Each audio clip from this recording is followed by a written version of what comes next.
She thought her irregular bleeding was a sign of menopause. It turned out to be a precancerous condition. 51-year-old Dr. Jennifer Wargo urges women to see a doctor if they've already gone through menopause and they're spotting.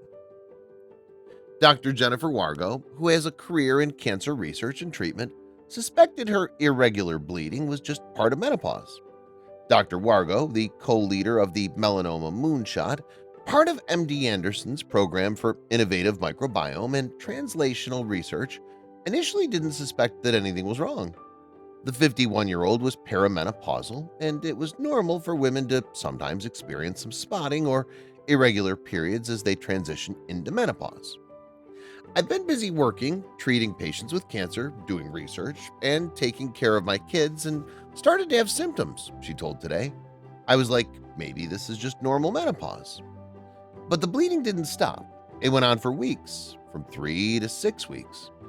Things started to look worrisome when the bleeding got heavier and she was also passing clots. Dr. Wargo realized her overall health was being compromised after she took a run with her dog and realized she just wasn't as fast and she was getting tired a lot more easy. I just had a sense that there was something wrong, she said. But she questioned, I had uterine bleeding. Do I really want to broadcast this?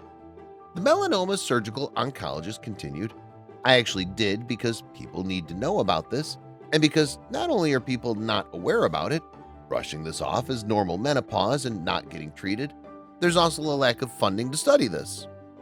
Bleeding after menopause could be caused due to thinner tissue on the vagina and vulva. It can also be caused because of fibroids and sometimes cancer. If you've already gone through menopause and you're spotting, that's a dangerous sign, she said. Women need to go see their doctor. They need to get an exam, and they really need to pay attention to that. After checking with a doctor, Wargo learned that she had atypical endometrial hyperplasia. What is endometrial hyperplasia? It's not cancer, but it can lead to a higher risk of endometrial and uterine cancers. The condition causes abnormal bleeding due to the thickening of the uterine wall. The reason it particularly affects women after menopause is because they have too much estrogen and are no longer producing progesterone, according to the American College of Obstetricians and Gynecologists. Dr. Wargo's biopsy revealed her precancerous condition, and so she opted for a total hysterectomy due to the high risk of developing cancer. Her doctor found precancerous cells during the procedure. I personally have not needed additional treatment, Dr. Wargo said. This is very likely cured with surgery and very unlikely to come back.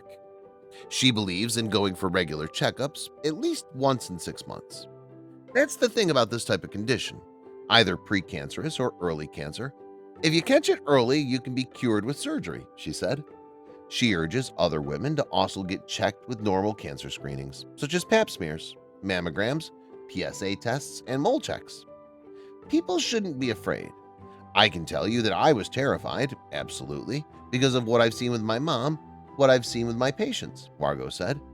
I was absolutely terrified, but I was also really fueled by knowing that I needed to do something because if I waited, it could have been far worse.